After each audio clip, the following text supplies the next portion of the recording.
السلام علیکم ورحمۃ اللہ وبرکاتہ۔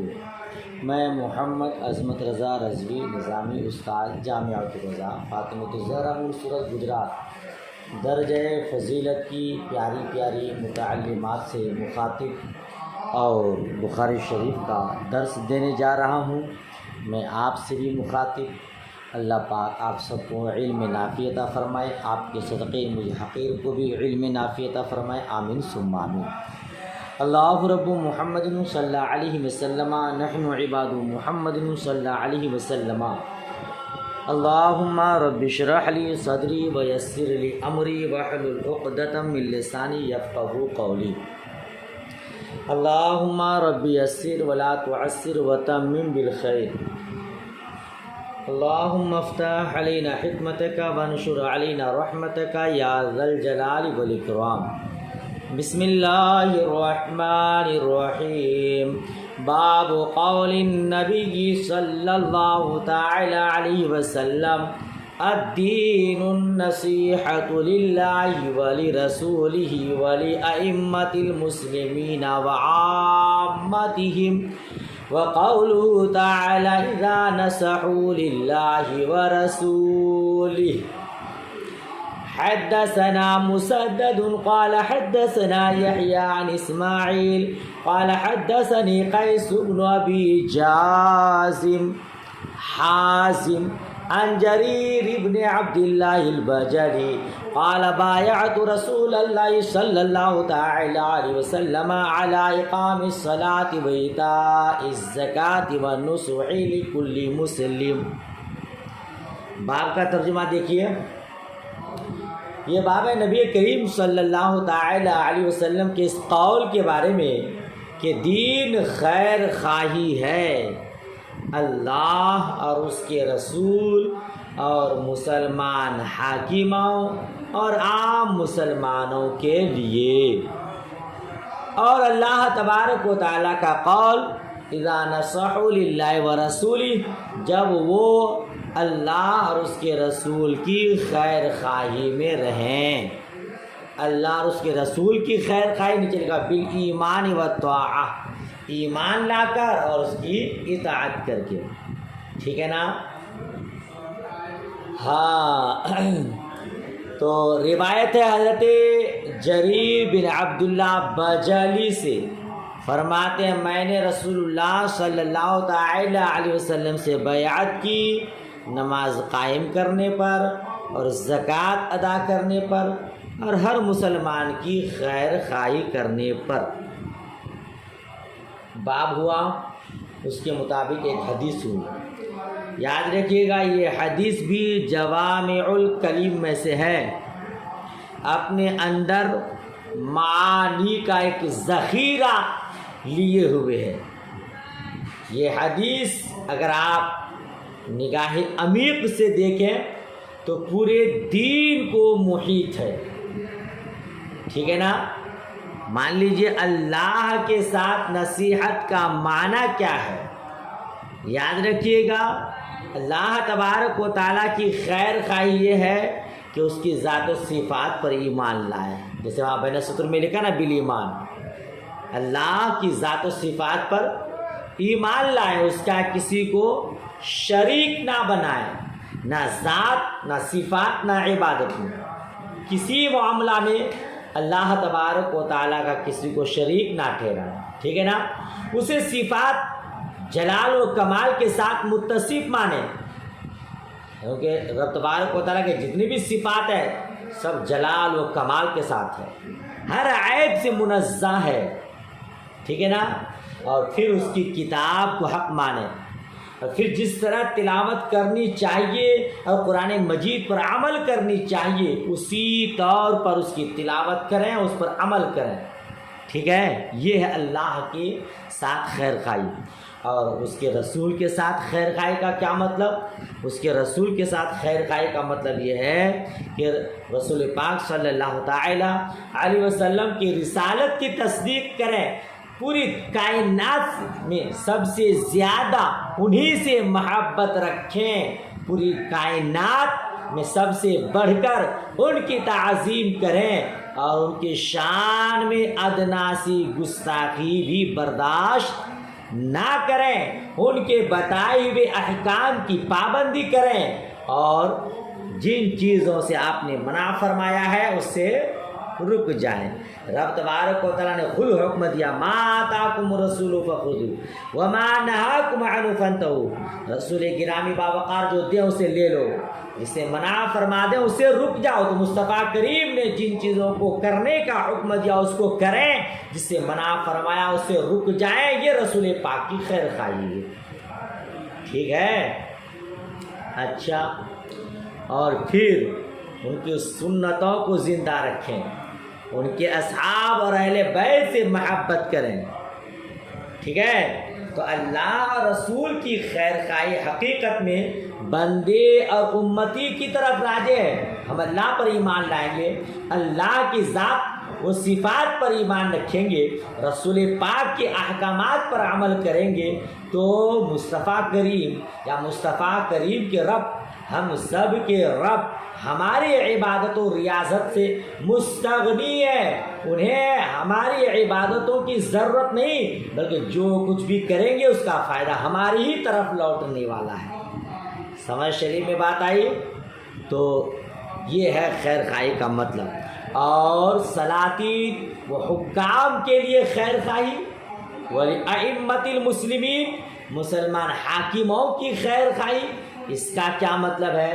اس کا مطلب یہ کہ ہر جائز حکم میں ان کی اطاعت کریں، ہر حق بات میں ان کی مدد کریں، اور غلطی پر نرمی سے سمجھائیں، بلا ضرورت شرعیہ ان کے خلاف تلوار نہ اٹھائیں۔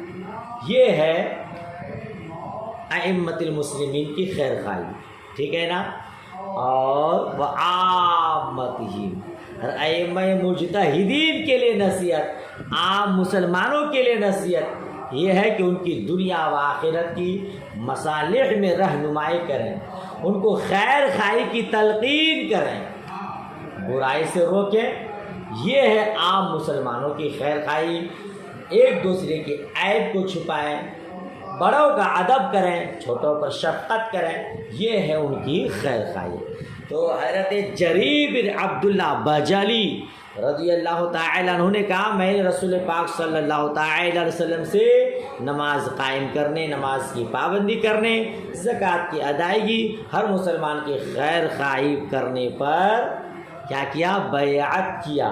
یہ حضرت جریر بن عبداللہ بجلی، ان کی روایت آگے بھی آ رہی ہے، ان کا نام آ رہا ہے، آئیے تھوڑی سی مختصر ان کے سوانح حیات سماعت کر لیجیے۔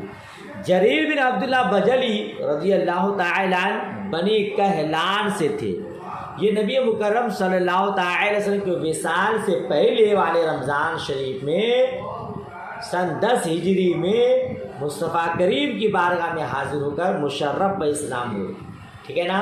یہ جو بیعت کی جس کا ذکر یہاں ہے، اس بیعت کو آپ نے اتنا نبھایا کہ ایام فتنہ میں الگ تھلگ رہے۔ ایک بار ان کا غلام ایک گھوڑا 300 میں خرید کر لایا، گھوڑا بہت عمدہ تھا، دیکھ کر مالک کے پاس تشریف لائے، فرمایا یہ گھوڑا 300 سے زیادہ کا ہے، اسے 800 دیا۔ سبحان اللہ، دیکھیے خیر خواہی۔ اور فرمایا میں نے رسول پاک صلی اللہ تعالی علیہ وسلم سے ہر مسلم کے ساتھ خیر خواہی کرنے کی بیعت کی ہے، ٹھیک ہے؟ لہذا خیر خواہی ہے کہ 800 کا گھوڑا 300 نہیں بلکہ 800 آپ لیجیے۔ بہت ہی حسین و جمیل تھے، اس لیے ان کو اس امت کا یوسف بھی کہتے تھے۔ حضرت جریر بن عبداللہ کو اس امت کا کیا کہتے تھے؟ یوسف۔ کوفے میں سکونت اختیار کر لی تھی، اور وہیں سن 51 ہجری میں وصال فرمایا۔ ان سے 100 حدیثیں مروی ہیں، ٹھیک ہے؟ یہ حضرت جریر بن عبداللہ بجلی رضی اللہ تعالیٰ عنہ کی مختصر سوانح حیات ہوئی۔ بات ختم ہوئی، آگے کی حدیث دیکھیے۔ قال حدثنا ابو الیمان قال حدثنا ابو عوانة عن زیاد بن علاقہ قال سمعت جریر بن عبداللہ یوم مات المغیرة بن شعبہ قام فحمد الله وأثنى عليه وقال عليكم باتقاء الله وحده لا شريك له قال عليكم باتقاء الله وحده لا شريك له والوقار والسكينة حتى يأتيكم أمير فإنما يأتيكم الآن ثم قال استعفوا لأميركم فإنه كان يحب العفو ثم قال أما بعد فإني أتيت النبي صلى الله تعالى عليه وسلم قلت أبايعك على الإسلام فشرط علي والنصح لكل مسلم فبايعته على هذا ورب هذا المسجد إني لناصح لكم ثم استغفر ونزل. دیکھ رہے ہیں ترجمہ دیکھیے. حضرت ابو عوانہ نے حدیث بیان کی. روایت زیاد بن علاقہ سے فرماتے ہیں میں نے جریر بن عبداللہ سے سنا. سمعت جریر بن عبداللہ, میں نے جریر بن عبداللہ سے سنا. یوم مات المغیرہ بن شعبہ, جس دن مغیرہ بن شعبہ کا انتقال ہوا. یہ بات کس دن کی ہے؟ جس دن مغیرہ بن شعبہ کا انتقال ہوا اس دن میں نے جریر بن عبداللہ سے سنا. سمجھ رہے ہیں کیا سنا؟ قام فحمد اللہ, کہ آپ کھڑے ہوئے, جریر بن عبداللہ کھڑے ہوئے, پہلے اللہ عز و جل کی حمد و ثنا کی, پہلے اللہ تبارک و تعالیٰ کی حمد و ثنا کی, پھر فرمایا تم لوگوں پر لازم ہے کہ صرف اللہ سے ڈرو جس کا کوئی شریک نہیں. اب اس کا صحیح ترجمہ آپ یوں بھی کہہ سکتے ہیں, تم لوگوں پر لازم ہے کہ اللہ وحدہ لا شریک سے ڈرو. ٹھیک ہے. والوقار والسکینہ, اور تم پر وقار اور سکینہ لازم ہے, یعنی سکون کے ساتھ رہو. ٹھیک ہے نا. حتی یأتیکم امیر, یہاں تک کہ تمہارا کوئی حاکم آ جائے, اور وہ ابھی آئے گا, اور وہ ابھی آئے گا. پھر کہا اپنے متوفا امیر کے لیے دعائے مغفرت کرو. قال استعفوا لاميركم, تم اپنے امیر کے لیے, تو کون سے امیر؟ جو ابھی حضرت مغیرہ بن شعبہ کا انتقال ہوا. اسی کا سلیس ترجمہ میں نے کیا کیا؟ اپنے متوفا امیر کے لیے دعائے مغفرت کرو. فإنه كان يحب العفو, اس لیے کہ وہ معاف کرنے کو پسند کرتے تھے. ٹھیک ہے. ثم قال اما بعد, پھر انہوں نے کہا اما بعد, ان ساری باتوں کے بعد سنو. فإني أتيت النبي صلی اللہ تعالی وسلم, میں نبی کریم صلی اللہ تعالی علیہ وسلم کی بارگاہ میں حاضر ہوا. قلت أبايعك على الاسلام, میں نے کہا میں آپ سے اسلام کی بیعت کرتا ہوں, اسلام پر بیعت کرتا ہوں. فشرط علیہ, تو مصطفیٰ کریم صلی اللہ تعالی علیہ وسلم نے مجھ پر شرط لگائی. کس کی؟ وَنُصْحِ لِكُلِّ مسلم, کہ ہر مسلمان کی خیر خواہی کرتے رہنا. فَبَايَعْتُهُ, تو میں نے اس پر بیعت کی.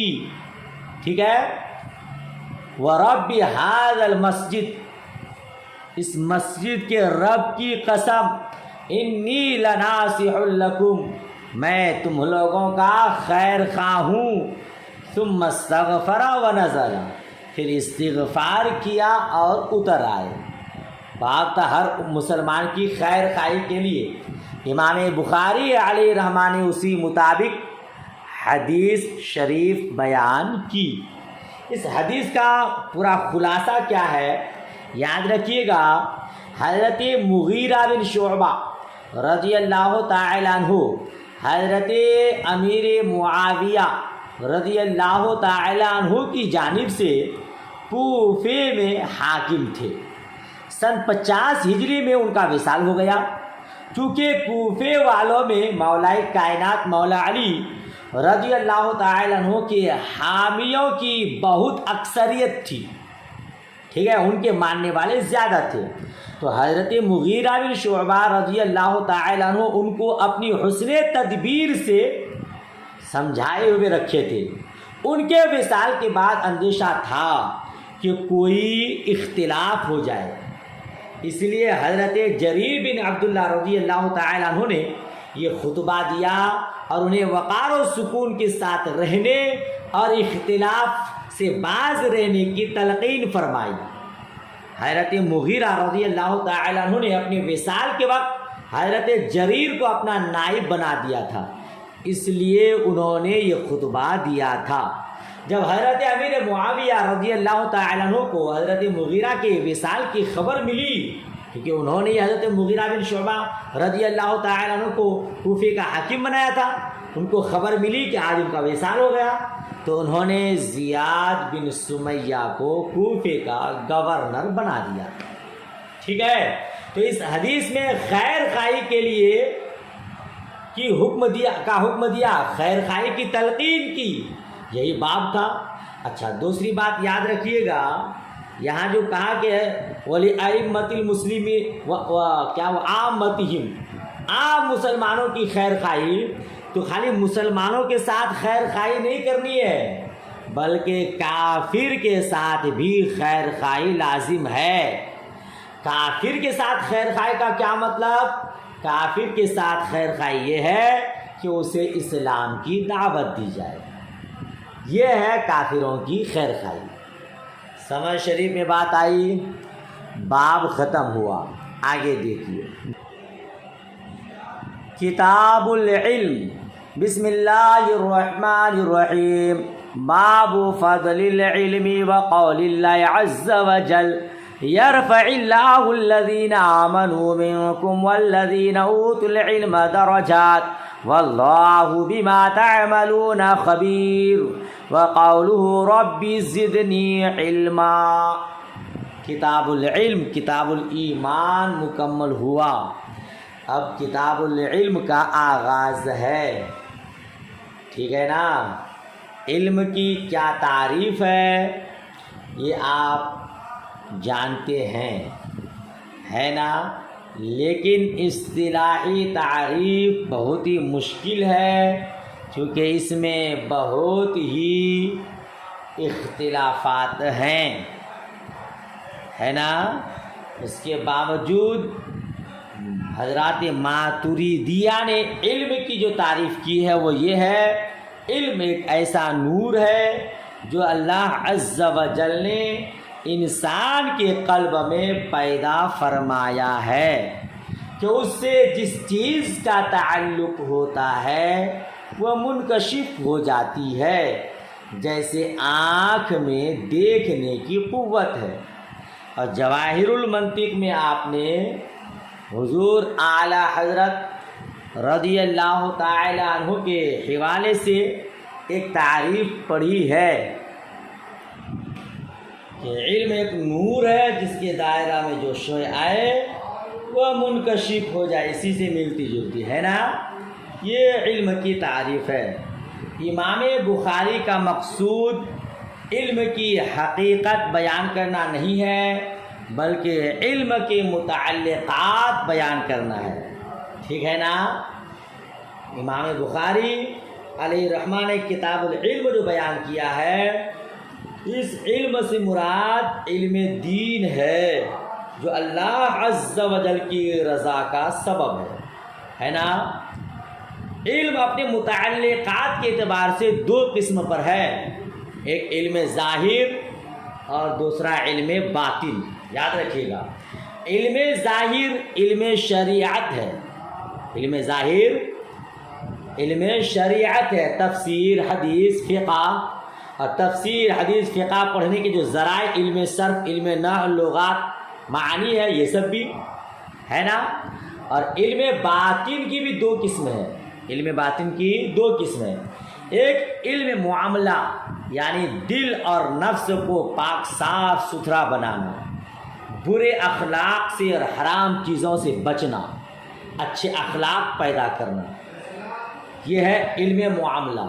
اور دوسرا ہے علم مکاشفہ، یہ وہ علم ہے جو تزکیہ نفس کے بعد من جانب اللہ تعالی عطا ہوتا ہے۔ علم مکاشفہ یہ تزکیہ نفس کے بعد من جانب اللہ تعالی عطا ہوتا ہے، جو باتیں عقول متوسطہ کی دسترس سے باہر ہے، درمیانی عقلوں سے یہ سے باتیں کیا ہوتی ہے، ماورا ہوتی ہے، باہر ہوتی ہے، ٹھیک ہے، تو ان کے ذریعے انکشاف ہوتا ہے۔ یہ صاحب کشف و کرامت بولتے نا، یہ کشف کب ہوتا ہے؟ جب تزکیہ نفس ہو جاتا ہے، نفس پاک صاف ہو جاتا ہے، تو اللہ تبارک و تعالیٰ کی طرف سے انہیں کچھ علم عطا ہو جاتا ہے، اس کے ذریعے تمام چیزیں اس کے سامنے آ جاتی ہیں، منکشف ہو جاتا ہے، ٹھیک ہے، جیسے ذات باری اور صفات باری تعالیٰ وغیرہ۔ علم مکاشفہ ہی سے حضور اقدس صلی اللہ تعالی وسلم کی ذات و صفات کی کچھ حقیقت واضح ہوتی ہے۔ سمجھ شریف میں بات آئی۔ دوسری بات، کتاب الایمان مکمل ہوا۔ اب کتاب الایمان کے بعد امام بخاری علیہ الرحمٰن نے کتاب العلم لایا، عمل نہیں، چونکہ عمل کی بغیر علم کے ناممکن ہے، اس لیے امام بخاری نے اعمال پر علم کو مقدم کیا، ٹھیک ہے، اور عمل ہو یا علم بغیر ایمان کے عند اللہ کالعدم ہے، اسی لیے ایمان ان سب کی بنیاد ہے، ٹھیک ہے نا، اس لیے ایمان کو علم سے بھی پہلے ذکر فرمایا، تو پہلے ایمان، پھر علم، پھر عمل۔ سمجھ شریف بات آ رہی ہے۔ حالانکہ ایک نظر سے آپ اگر دیکھیں تو علم کو ایمان پر بھی مقدم ہونا چاہیے، کیوں؟ کیونکہ بغیر علم کے ایمان لانا بھی ممکن نہیں۔ پھر امام بخاری علیہ الرحمہ کتاب الایمان پہلے، پھر کتاب العلم، کیوں؟ تو آپ اس طرح جواب دیں گے کہ یہاں مقصود چونکہ وہی علم ہے، جی یہاں وہی علم ہے جس کا خدا کی بارگاہ میں اعتبار ہے، اور وہ بغیر ایمان کے معتبر نہیں، اس لیے ایمان کو علم پر مقدم کیا۔ بات ختم ہوئی۔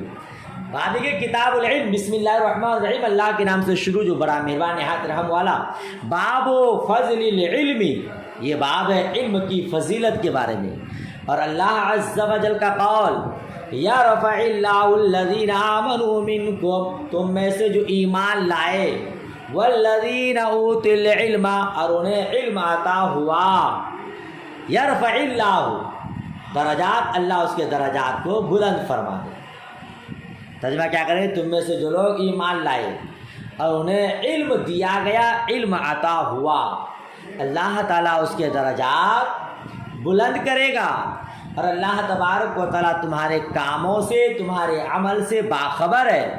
اور اللہ عز و جل کا قول، ربی زدنی علما، اے رب ہمارے میرے علم میں اضافہ فرما، ربی زدنی، پروردگار عالم میرے علم میں اضافہ فرما۔ یہ باب ہے۔ اب ترجمہ اور حدیث دیکھیے اور ترجمہ دیکھیے۔ ہاں، پھر اس کے بعد کیا ہے؟ باب من سئل علما وهو مشتغل في حديثه فأتم الحديث ثم أجاب السائل، کہتے ہیں جو علم کے بارے میں کچھ پوچھا جائے اور وہ کسی حدیث میں یعنی اپنی گفتگو میں مشغول ہو تو اپنی گفتگو مکمل کرے، پھر سائل کو جواب دے۔ یہ کسی سے علم کے بارے میں پوچھا جائے اور وہ اپنی گفتگو میں مشغول ہو تو اپنی گفتگو مکمل کرے، پھر پوچھنے والے کو جواب دے۔ آخری روایت سے دیکھیے، راوی سے ان ابی ہریرہ قال بینما النبی صلی اللہ تعالی علیہ وسلم فی مجلس یحدث القوم جاءه اعرابی فقال متى الساعة فمضى رسول الله صلی اللہ تعالی وسلم يحدث فقال بعض القوم سمع ما قال فكره ما قال وقال بعض بل لم يسمع حتى إذا قضى حديثه قال أين أراه السائل عن الساعة قال ها أنا يا رسول الله صلى الله تعالى وسلم قال فإذا ضيعت الأمانة فانتظر الساعة فقال كيف إضاعتها قال إذا وسد الأمر إلى غير أهل فانتظر الساعة. حضرت ابو ہریرہ رضی اللہ تعالی عنہ کا بیان ہے، ہم رسول پاک صلی اللہ تعالی علیہ وسلم کے ساتھ بیٹھے ہوئے بات کر رہے تھے کہ مجلس یحدث القوم، کیا کر رہے تھے؟ بیان ہے کہ نبی کریم صلی اللہ تعالی وسلم صحابہ کرام کے ساتھ بیٹھے ہوئے بات کر رہے تھے کہ ایک دیہاتی آئے، اعرابی آئے، دیہاتی آئے اور پوچھا قیامت کب آئے گی؟ تو رسول پاک صلی اللہ تعالی علیہ وسلم بات کرتے رہے. حاضرین میں سے کچھ لوگوں نے کہا حضور نے اس کا سوال سنا مگر ناپسند فرمایا، ٹھیک ہے نا، اس لیے جواب نہیں دیا. کچھ لوگوں نے کہا سنا ہی نہیں، لم یسمع، سنا ہی نہیں. جب حضور نبی مکرم صلی اللہ علیہ وسلم بات کر چکے تو فرمایا قیامت کے بارے میں سوال کرنے والا کہاں ہے؟ قال ہاں انا یا رسول اللہ، اس دیہاتی نے عرض کیا یا رسول اللہ میں حاضر ہوں. حضور نے ارشاد فرمایا فَإِذَا ضُيِّعَتِ الْأَمَانَةُ، جب امانت ضائع کی جائے قیامت کا انتظار کرو. فقال کیف اضاعتها، اس نے کہا کہ امانت ضائع کرنے کا کیا مطلب، یعنی کیسے ضائع ہوگی؟ تو حضور نے ارشاد فرمایا جب نااہل کو کام سپرد کیا جائے تو قیامت کا انتظار کرو. ترجمہ ہو گیا. دیکھیے حضور کی بارگاہ میں ایک اعرابی آئے. اعرابی کا معنی دیہاتی بھی ہوتا ہے اور اعرابی کا معنی گنوار بھی ہوتا ہے، ایک دیہاتی گنوار. لیکن یاد رکھیے گا جب دیہاتی صحابی رسول ہو تو اس کا ترجمہ گنوار نہیں کرنا چاہیے کہ اس میں بے ادبی ہے. گنوار تحقیر کے لیے بولا جاتا ہے اور صحابہ کی تحقیر جائز نہیں، اس لیے ترجمہ کیا ہوگا، ایک دیہاتی آئے. ٹھیک ہے. اس حدیث سے دو باتیں معلوم ہوگی. ایک تو یہ کہ سوال کرنے والے کو چاہیے کہ جب کوئی شیخ یا مفتی یا مولانا صاحب کسی بات میں مشغول ہو تو اس وقت سوال نہ کرے، ٹھیک ہے نا. اور عام طور پر بھی اگر آپ کے والد صاحب، ہمارے والد صاحب یا کوئی بزرگ، کوئی دوسرا آدمی، ہم اس کی بارگاہ میں کوئی بات کرنے چاہیں اور وہ کسی کے ساتھ گفتگو میں مشغول ہے تو ادب کا تقاضا یہ کہ اس کو بات پوری کرنے دیجئے، پھر اپنی بات رکھیے، اپنا سوال رکھیے. سمجھ رہے ہیں؟ اور پھر جب وہ مکمل طور پر آپ کی طرف متوجہ ہو تب سوال کہے تو اور اچھا. یہ نہیں کہ ہاں آپ کی طرف بھی ہے، وہ دوسرے سے بات بھی کر رہے ہیں پھر آپ سے بھی، وہ اچھا نہیں ہے. ٹھیک. اچھا، اب مفتی صاحب قبلہ بات کر رہے ہیں اور اسی میں کوئی سوال کرنے والا سوال کر رہا ہے تو پہلے جس سے بات ہو رہی ہے ان کا لحاظ رکھیے، ان سے پوری بات کر لیں، پھر جا کر کے بعد والے کو کی طرف متوجہ ہو، جیسا کہ مصطفیٰ کریم نے کیا. ٹھیک ہے نا. اچھا، دوسری بات کہ دیکھیے حضور صلی اللہ تعالی علیہ وسلم بات کرنے میں مشغول تھے، اسی درمیان اس دیہاتی نے سوال کر لیا. یہ غیر مناسب بات تھی، اس کو سوال کرنا نہیں تھا، ہے نا. مگر مصطفیٰ کریم غصائے نہیں، صبر کا دامن تھامے رکھے، بات مکمل کرنے کے بعد پھر ان کی طرف متوجہ ہوئے اور جواب دیے. تو ہمیں اور آپ کو بھی چاہیے کہ اگر کسی سے غیر مناسب بات ہمارے ساتھ پیش ہو جائے تو صبر کا دامن تھامے رہیں، پھر اس کے بعد اچھی طرح سے ان کو جواب دے دیں. ٹھیک ہے نا. اور وہ دیہاتی کس کے بارے میں سوال کیا تھا؟ قیامت کے بارے میں. اور آپ حدیث جبرائیل مکمل تفصیل کے ساتھ پورے 1 گھنٹہ حدیث جبرائیل کو پڑھا، اس میں پڑھا کہ قیامت کا علم راز کی بات ہے. اب وہ دیہاتی قیامت ہی کے بارے میں پوچھنے آیا کہ قیامت کب آئے گی، تو مصطفیٰ کریم نے اسے بھی تسلی بخش جواب دیا.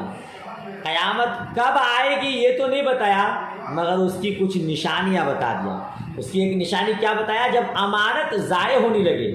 اس نے کہا امانت کیسے ضائع ہوگی؟ مصطفیٰ کریم نے فرمایا جب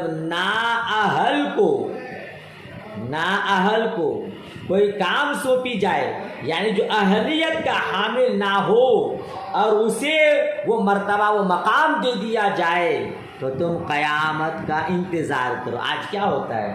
جو کسی لائق نہیں وہ پردھان منتری، جو کسی لائق نہیں جاہل انگوٹھا چھاپ وہ قوم کا رہبر و رہنما، جس کو اتنا علم نہیں وہ مدرسہ کا صدر مدرسین، اپنے رشتہ داری کے بنا پر چاپلوسی جو کرے گا اس کی بنا پر، رشوت کی بنا پر عہدہ دے دیا جا رہا ہے حالانکہ وہ اس کا اہل نہیں ہے، تو گویا قیامت کی یہ نشانی ظاہر ہو چکی ہے۔ سمجھ شریف میں بات آئی؟ تو نااہل کو ذمہ داری سونپنا یہ قیامت کی نشانی ہے۔ سمجھ رہے ہیں؟ یہی مصطفیٰ کریم نے اس میں بتایا۔ باب من رفع صوتہ، یہ باب اس کے بارے میں جو علم دینے کے لیے اپنی آواز کو بلند کرے، جو اپنی علم دینے کے لیے اپنی آواز کو بلند کرے۔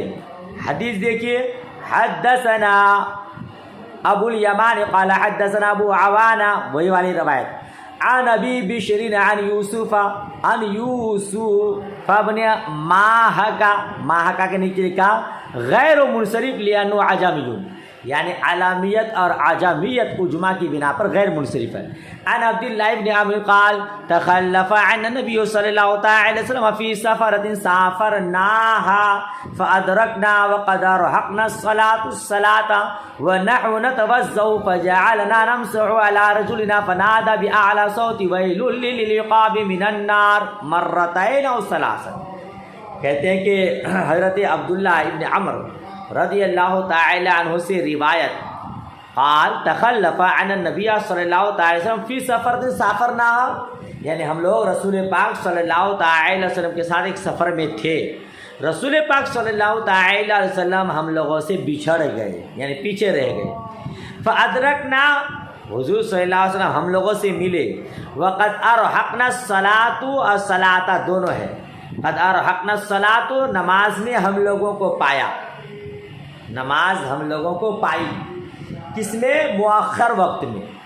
وقد ارحقنا الصلاۃ ہم لوگ نماز کو تاخیر کر کے پائے، یعنی نماز کا ٹائم ختم ہو رہا تھا، اس وقت مصطفیٰ کریم ہم لوگوں سے ملے، وَنَحْنُ نَتَوَضَّأُ، اس حال میں کہ ہم لوگ وضو کر رہے تھے، فَجَعَلَنَا نَمْسُحُ عَلَىٰ أَرْجُلِنَا، تو ہم لوگ اپنے پیروں کو پوچھنے لگے، مسح کرنے لگے، ٹھیک ہے، پیروں پر پانی پوچھنے لگے۔ فَنَادَى بِأَعْلَىٰ صَوْتِهِ، تو مصطفیٰ کریم نے بلند آواز سے آواز لگایا، وَيْلٌ لِّلْعِقَابِ مِنَ النَّارِ، ایڑیوں کے لیے آگ کی خرابی ہے۔ مرتين أو ثلاثا، حضور نے یہ ارشاد 2 مرتبہ یا 3 مرتبہ فرمایا، وَيْلٌ لِّلْعِقَابِ مِنَ النَّارِ، وَيْلٌ لِّلْعِقَابِ مِنَ النَّارِ، کہ ایڑیوں کے لیے آگ کی خرابی ہے، ایڑیوں کے لیے آگ کی خرابی ہے۔ یہ بلند آواز ہے، تو علم پہنچانے کے لیے آواز کو بلند کرنے کے متعلق یہ باب ہے۔ علم پہنچانے کے لیے آواز کو بلند کرنا جائز، درست، بہتر ہے کہ جہاں تک ہو سکے بات پہنچ جائے۔ اس سے یہ سمجھ میں آیا کہ اگر وضو کریں تو آپ مکمل وضو کریں، وضو کرتے وقت اگر ایڑیاں یا پیر کا کوئی حصہ یا اعضائے وضو کا کوئی حصہ خشک رہ گیا تو اتنے حصہ کو آگ لگے گی دوزخ کی، وہی کہا کہ آگ کی خرابی ہے۔ سمجھ شریف میں بات آ رہی ہے۔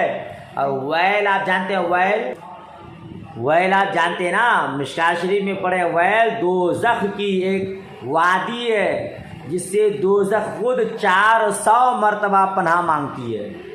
تو جو لوگ مکمل طور پر وضو نہ کریں، جلد بازی میں اعضائے وضو کو خشک رکھ دیں، اس کے لیے وہی ویل ہے، خرابی ہے، دوزخ کا حصہ ہے۔ اللہ پاک سب کو عمل کی توفیق رفیق عطا فرمائے۔